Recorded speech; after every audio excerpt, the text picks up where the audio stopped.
Hello, everybody, and thanks for having me. My name is Norm Randall. I'm a business performance advisor with Insperity.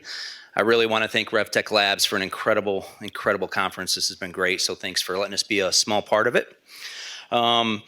Insperity was born in 1986. We're a professional employer organization with a driving mission to help small businesses succeed so that the communities around them prosper.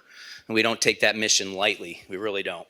As a former small business owner with several exits, I understand the importance of people within our business. That is a focus of what we do at Insperity as well.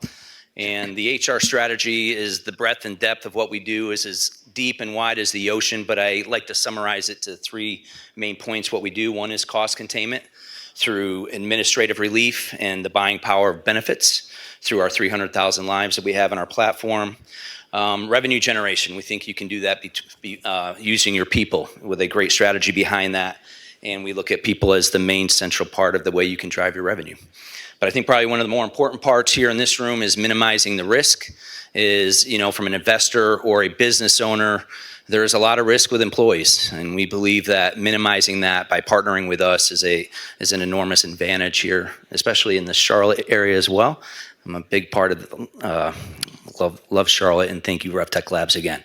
So to get started, our first presenter is going to be with Intellect AI LLC. Intellect AI's platform creates custom data workflows to smoothen the onboarding process and ensures a cleaner, quicker process. I'll let you take it from here. Thank you.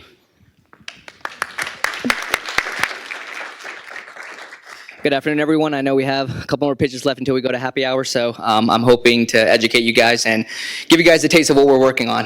My name is Amin, co-founder at Intellect AI, and as the presenter mentioned, we are helping fintechs and banks onboard with better efficiency, better workflows, and ensuring that they are compliant when they're onboarded, and also enrich the individual to a point where the company is aware about who that individual is. If I can just get a show of hands, who in here has opened up a bank account or a fintech account or a crypto account in the last 30 days? No one recently? That's cool. Yeah, I would imagine that you guys would be scared because it might take a long time, right? Bitcoin is low and you want to buy now, but if it's taking you 25 to 30 days average to be onboarded, that's a problem. You want to transact today, but the reason why it takes that long is because everyone's scared. They want to ensure that you're compliant. They also want to ensure that they're not losing money on you, and they also want to, mitigate chargebacks. So the big boys have a lot of room to be able to, dish out capital to resolve these issues. But as a fintech, as an insurtech, as a lendtech, you may be lean and you may have a team that's trying to figure it out, and you're trying to be better about your dollars to get in better people through the door. So why is that so? So I mentioned, it takes a long time to onboard, and compliance is such a big issue. It's because the process is very, very convoluted. First you have to onboard the individual, right? My name is Amin Sadruddin, right? Very long last name. People think that I'm Amy when I send emails because it's Amin, right? But when I provide information, it has to get digested, it has to get ingested. It also has to be dissected to a point where they understand that I'm providing information about myself, my bank account, my wallet, whatever it is that they need to create the persona. Based on that data being structured with the way I provide it, I will tell you that I'm Amin Sadruddin, but when they look at my bank account and if it's written Sadruddin Amin, they're going to think that, hey, this person's not compliant. Because that data then goes into KYC and AML, where then that tool or that API will then spit out what you do with that person. Do they get that credit card? Do they get that line of credit? Or do they get to transact on that crypto account? So finally, risk and compliance has to make an assessment on being able to then take that persona data and that KYC data to finally make a decision on what they do next. I'll give a quick example before introducing our solution. We worked with a crypto exchange in Atlanta that was basically allowing people to use a credit card to download their crypto onto so that they can buy pizza, Netflix, whatever else it is. Their onboarding time was about 35 to 45 days. The reason why is because they're ingesting the individual, they're trying to normalize the wallets that they use. Some of the information might be DBA, and again, a lot of various factors that then increases that cycle time and makes it harder for the cryptocurrency company to be able to then onboard much quicker. So this is not just a one-point problem, but again, you deal with legacy systems, you're dealing with an environment where there's no brick and mortar that you can go in to get verified, you're doing it digitally. So again, presents a lot of onboarding pain points. Why are we set to solve this? Is because for over 5 years, we've helped fintechs, banks, credit unions to be able to go through digital transformation. We know that young companies can't do it alone, and we bring in our tools, our crawling tools, our structuring tools, and our human capital, along with our uniqueness of process knowledge to, again, decrease cycle time, increase efficiency, and decrease the cost as well, and being able to go about digital transformation and be better about how you utilize the core technology at the fintech.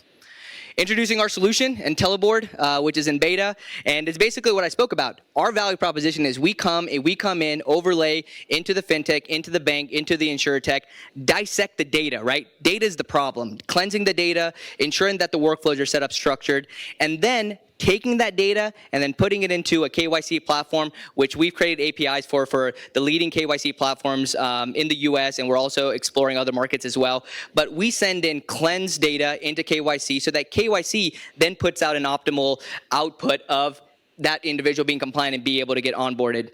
The uniqueness of what we bring to the platform as well is now a two-sided UI where as the fintech, you're now aware about where that person is in the process. It's just like a simple tracking tool like you would, track a package or track a delivery from Uber. You're aware about where that package is and you're aware about where you are stuck in that process. And then on the consumer end or the business end, you're also well aware about what was missing so you can better report it. If you're compliant, you go straight to customer experience. If you're not compliant, you know where you're stuck and you know what data you need to provide.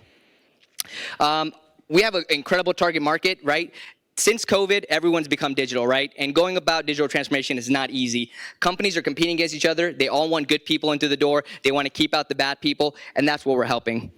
We've had a great run so far, million ARR so far to date. We're building out our platform. It's going to be starting it's starting now. We're going to be rolling out in January. But again, excited for the journey that we've had so far, and we're continuing to grow and really roll out our value proposition to our customer base. Lastly, great team. Come meet with us. Sanjay's there recording me to share with my wife.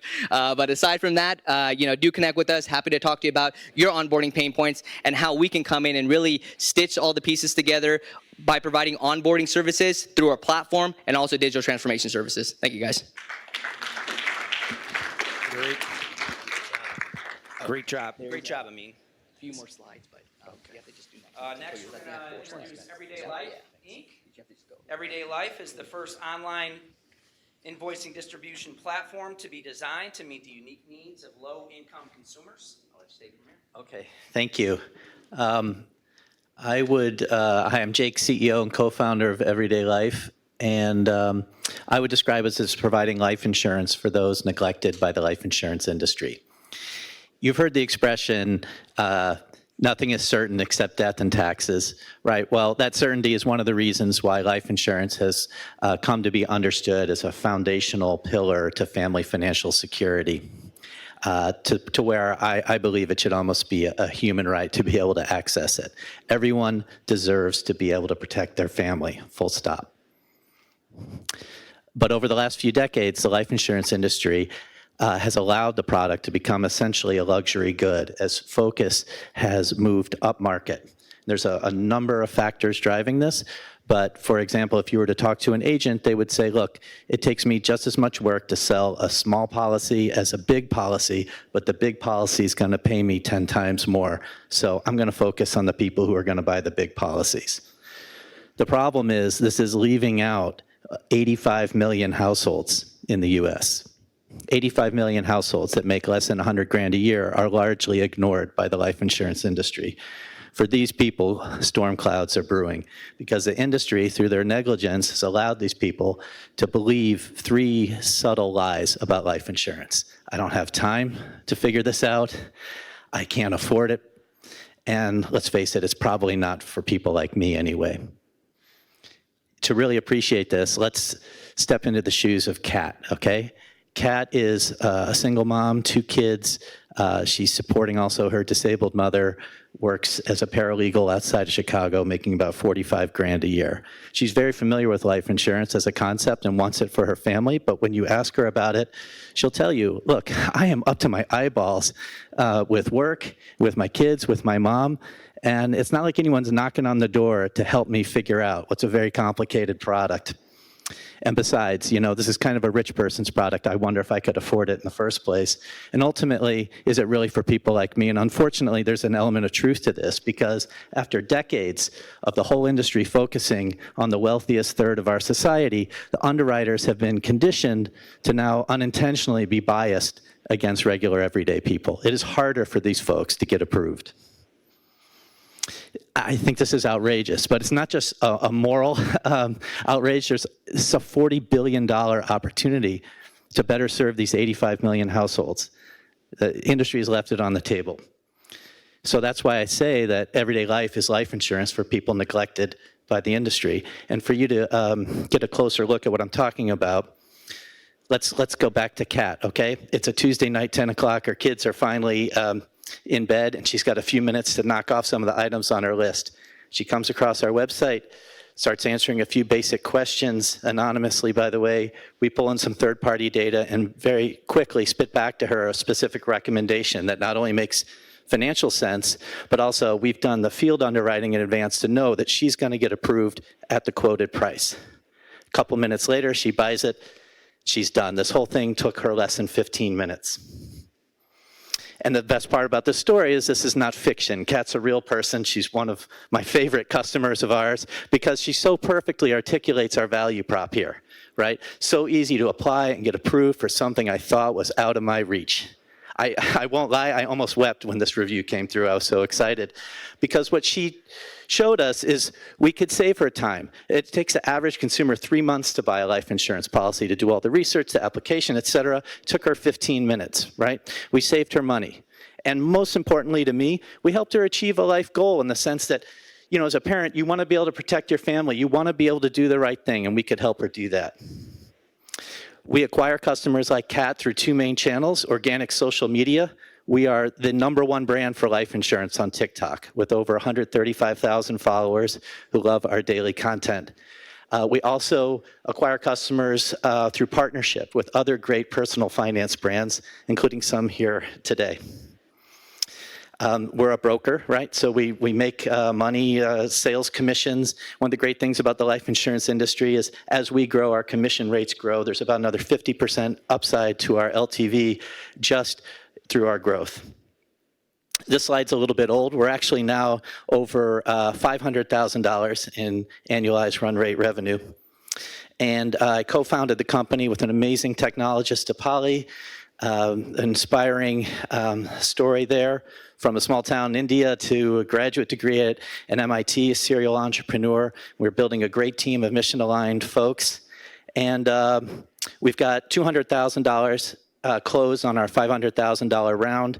These stats are a little bit out of date. We're going to be cash flow positive by the middle of next year, and we just need that 300 grand to get there. So we're bringing something within reach that was out of reach for these folks. If that excites you, then I'd love to talk to you. Thank you very much.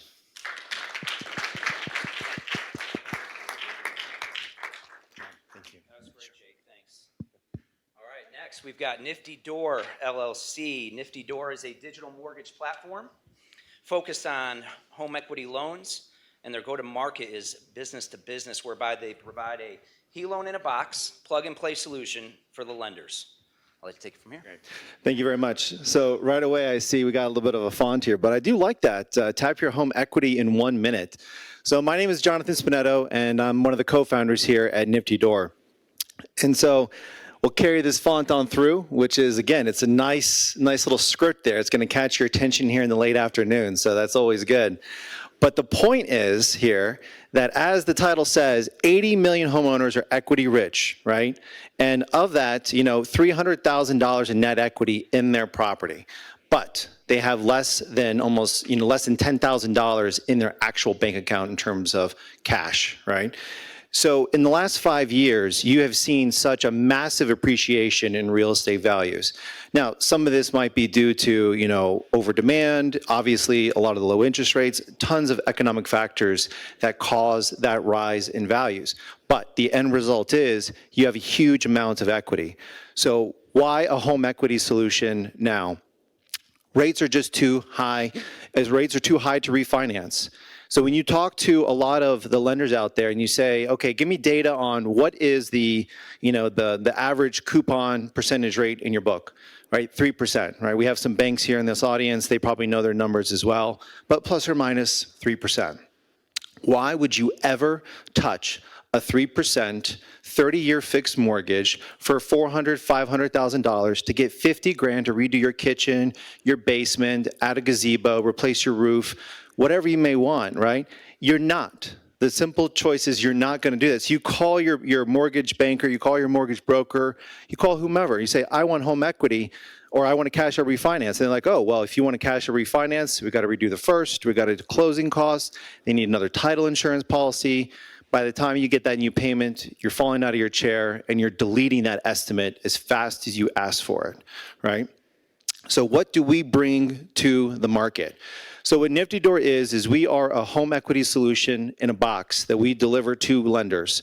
So you think about your, we'll talk about some of our partners already, but you think about your independent mortgage brokers, bankers, things of that nature. They have built infrastructure and technology on purchase and refinance. The secondary market for second liens or home equity access is a completely different beast. Underwriting is a completely different beast. This is not Fannie Mae, this is not Freddie Mac, this is not Ginnie, this is not FHA, this is not VA. This is a whole separate thing. So our sales pitch is, do you want to hire those people? Do you want to build that technology for something like this? You don't have to. You have our product is right there in a box, ready to go. 1 minute, instant pre-qualification, complete your application, and this is fully digital. This is an e-note, this is an e-mortgage. More importantly, this is all regulatory compliant. So this market is massive, right?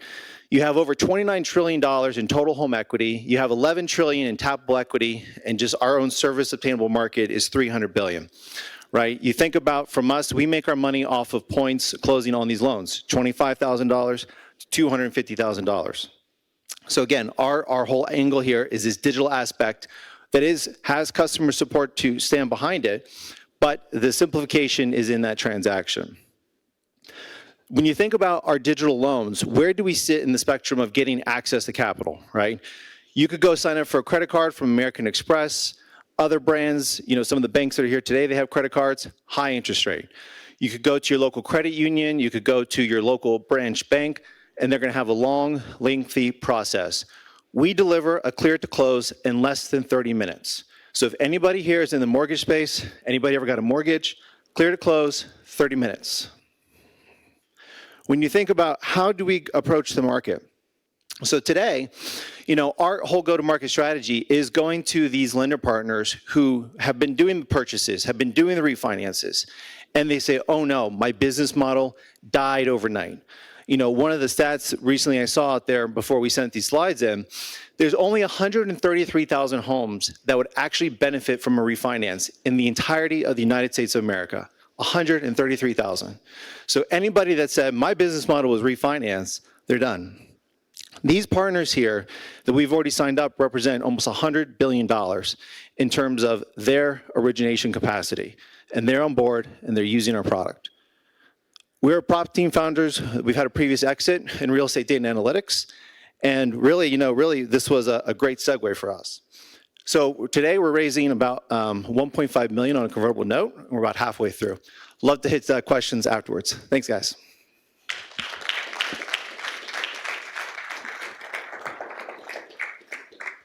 Thank you. All right, next we've got Bankify. Bankify enables banks and financial institutions to provide a set of integrated services, accounting, invoice, and payments designed around the processes your customers use to run their business. Thank you very much.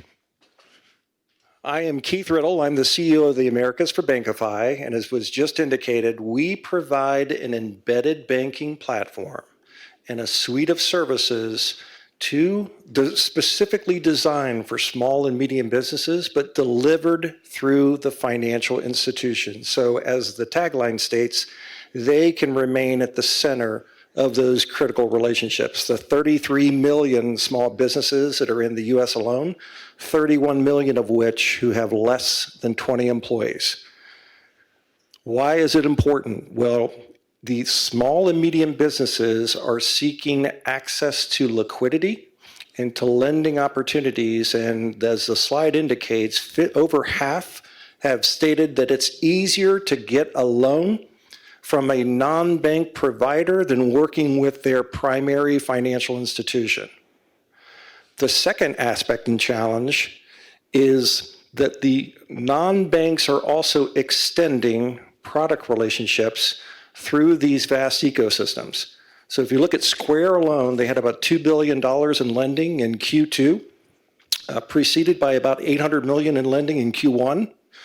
And they pulled in, based upon a Wall Street Journal article, about $52 billion in incoming flows associated with their business clients. So significant threats that are posed to the financial institutions with these non-bank providers. In fact, there's another study that was done that over 50% stated they would entertain from PayPal an extended financial services relationship, and 43% said from Square. So the final aspect to take into account is that SMBs are diversifying their FI relationships. Based upon a recent Arison study, 78% of those that were surveyed have 2 or more financial institution relationships, with around 41%, I believe, having 3 or more.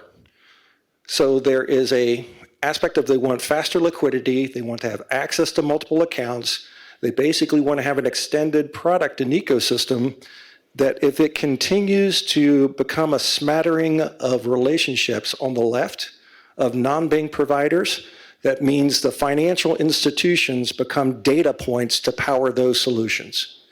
Versus what we do is we have an embedded product suite that includes the ability to pull data from their accounting platform, so they become the data point, and provide accounts receivable, accounts payable, working capital review, and cash flow forecasting that drives future lending. So we're embedding that solution. We can offer it as either a standalone solution or embedded in the digital banking platform or experience, but we're really embedding the FI as part of that small business relationship. We're doing 3 key things as part of our digital platform. First, we help those SMBs get paid faster. We have a solution called Request to Pay that basically 70% of the payment requests that are issued with our current clients in the UK, it is collected, reconciled, and matched in 2 business days. So think about the day sales outstanding for an SMB and moving that to 2 business days versus something that's much longer. The second item that we address is the integration of data with their system of record. Often, the small business uses an accounting system. So 3/4 of the SMBs in this country use QuickBooks. So having that real-time integration and straight-through processing and matching off transactions to ensure it's going through their system of record is very valuable to them. And the final thing is the workflow, and I should say cash flow forecasting. So the cash flow forecasting, giving that SMB the full realization as to what their receivables are, their payables are, their overall operating accounts, because we connect multiple accounts into the platform, has value that they can start to plan for liquidity events with their FIs, and the FIs can be proactive with their SMBs.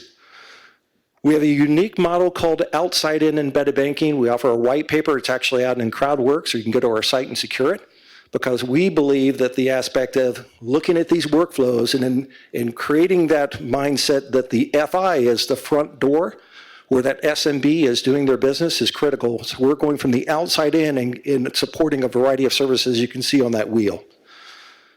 So the key aspect that we deliver in terms of a value proposition, we make the bank the front door as the digital platform and experience, regardless if we do it as a standalone or we embed it directly into your digital platform. We identify opportunities where you can potentially retain that or offer additional services that creates retention with that SMB. And the next service that we'll be looking to deploy will be related to invoice financing, where we can take this data and extend that lending opportunity to the FI. So this is our model, all the suite of services included within that embedded solution. And if you're interested, please connect with me on CrowdWorks or look up on LinkedIn. Thank you. Thank you, Keith. Thanks, Keith. All right. Back to One Donation. One Donation works with companies who want to improve their employee engagement or corporate social responsibility. Go ahead, Graham. Thank you. Good afternoon. I'm Graham Treacle of One Donation, co-founder, and I'm here today to tell you a little bit about the One Donation story, as well as share with you a little bit about the land grab that's going to happen as we reach the tipping point of donations.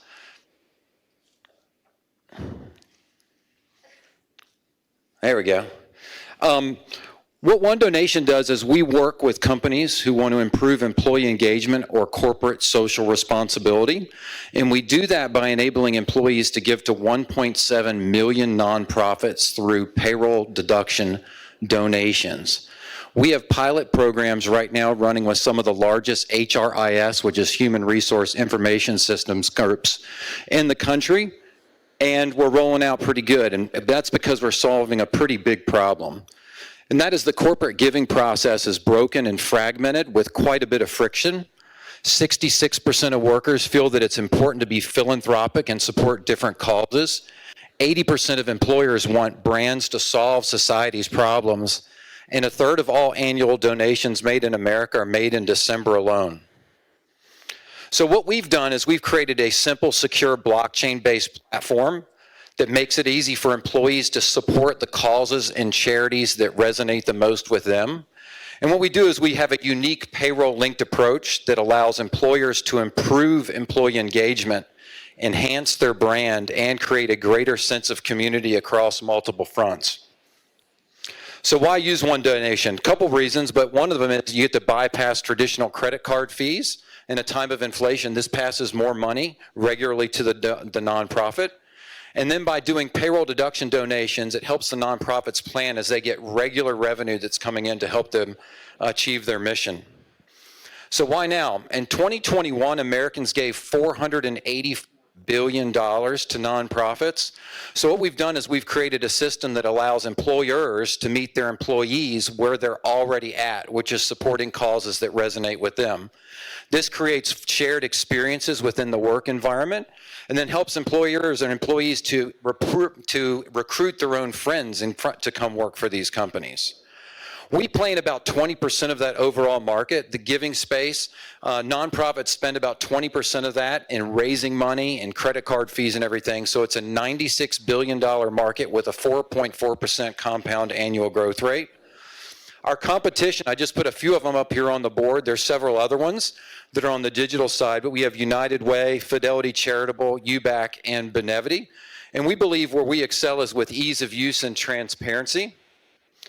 And part of that leads us into our competitive advantage. We have an open database. We are the only one of our competitors' donors give 1.7 million nonprofits.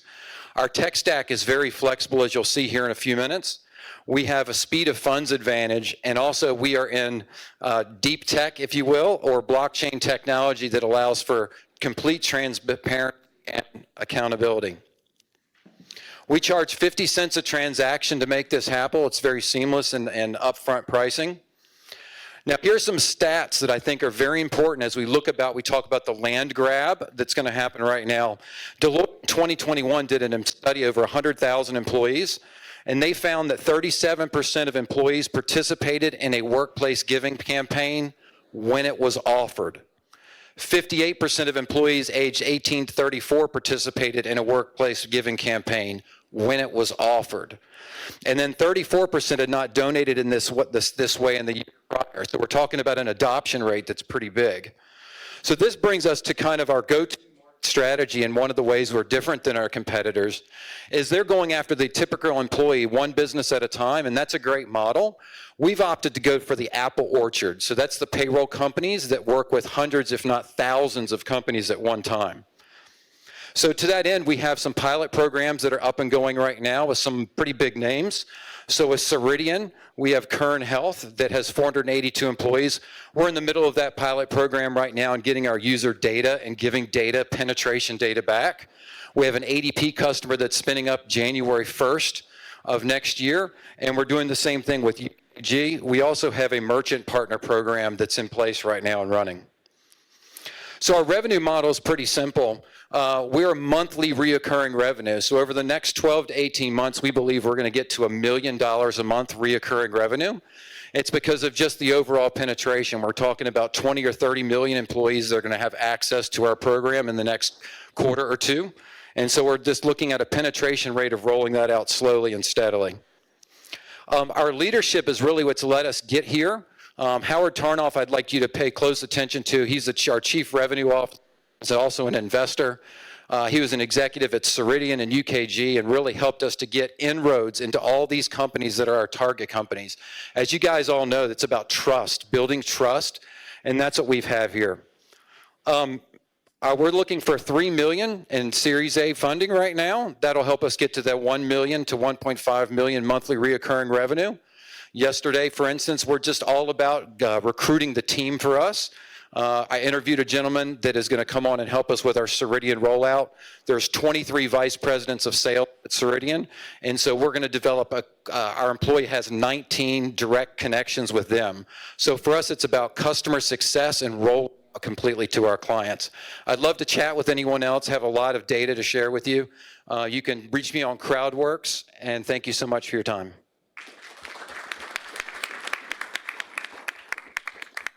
Thank you, Graham, very much. Everybody, let's give all our founders a big round of applause.